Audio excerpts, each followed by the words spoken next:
Assalamualaikum warahmatullahi wabarakatuh dan salam sejahtera. Pada hari ini, kumpulan kami akan membentangkan projek digital bagi tajuk kesalahan ejaan. Kumpulan kami terdiri daripada 3 orang, iaitu saya, Nur Azira binti Azmi, dan nombor angka giliran saya 2029231039. Dan nama saya Ashley Dilin Semat dan angka giliran saya ialah 202129231038. Dan saya Nur Alia Maisarah binti Yaman, nombor angka giliran 202129231037. Kesalahan ejaan. Apakah yang dimaksudkan dengan kesalahan ejaan? Kesalahan ejaan di sini ialah merupakan kesalahan umum bahasa yang tidak sepatutnya berlaku. Hal ini adalah kerana ejaan merupakan peringkat yang paling asas dalam bahasa.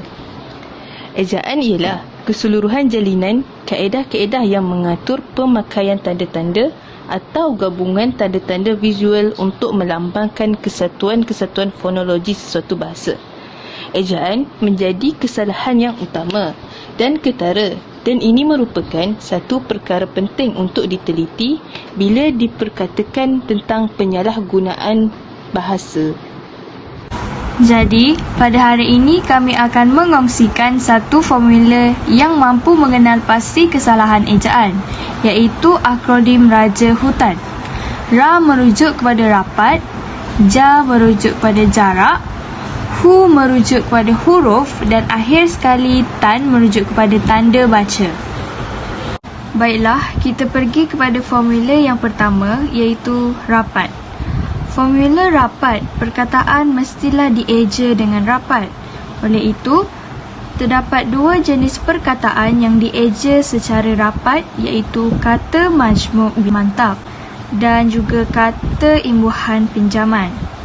Baiklah, seperti yang kita boleh lihat di sini, terdapat 15 perkataan kata majmuk yang telah mantap, iaitu antarabangsa, beritahu, bumi putera, jawatan kuasa, kaki tangan, kerjasama, olahraga, matahari, setiausaha, sukarela, suruhanjaya, tanda tangan, tanggungjawab, warga negara dan pesuruhjaya. Oleh itu, 15 kata majmuk yang telah mantap ini perlulah dieja secara rapat. Seterusnya adalah kata imbuhan pinjaman.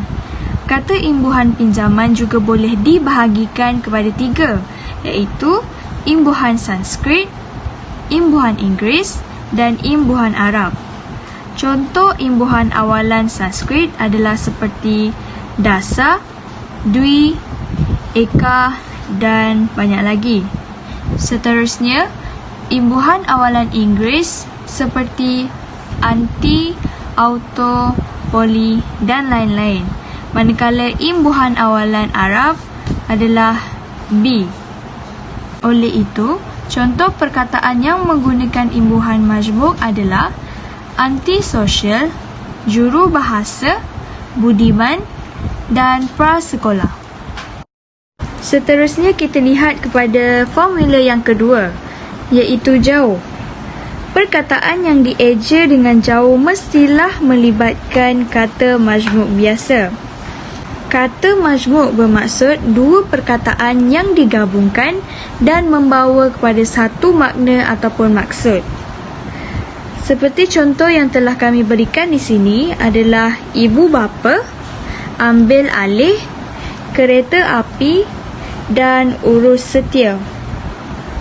Oleh itu, kata majmuk biasa perlulah dieja dengan jauh.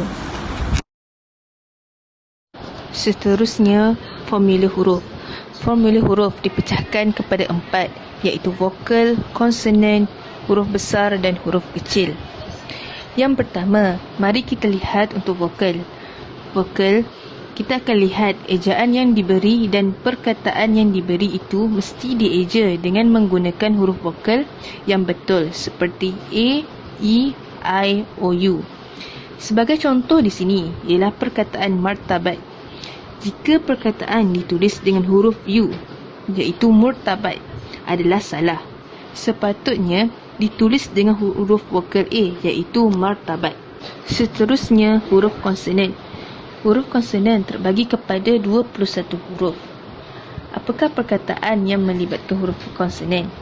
Sebagai contoh, kemasukan. Jika ditulis kemasukan, iaitu ditulis dengan 2 K, ianya salah. Sepatutnya kemasukan ditulis dengan 1 huruf K, iaitu kemasukan. Kemudian huruf besar. Huruf besar melibatkan kata nama khas, iaitu nama orang, contohnya Ahmad. Nama haiwan, contohnya si comel. Nama tempat, Kuala Lumpur. Atau perkataan yang berada di hadapan ayat perlu ditulis dengan huruf besar. Manakala huruf kecil melibatkan kata nama am. Contoh yang diberi ialah mainan, ayam dan baju. Seterusnya, formula yang terakhir yang dikenali sebagai tanda baca. Tanda baca yang terlibat ialah tanda sempang. Kalau kita lihat di sini, saya akan cuba perincikan kepada 3 perincian yang melibatkan kata ganda, kata nama khas dan bilangan. Baiklah, kita tengok yang pertama iaitu kata ganda. Contohnya, perkataan gotong royong. Perkataan ini merujuk kepada kata ganda dan mesti ditulis dengan tanda sempang. Sebaliknya, sampah sarap. Kenapa perkataan sampah sarap tidak ditulis dengan tanda sempang? Hal ini kerana perkataan sampah sarap merujuk kepada kata majmuk, bukan kata ganda. Sampah sarap membawa maksud pelbagai jenis sampah. Seterusnya, kita akan bincangkan kata nama khas.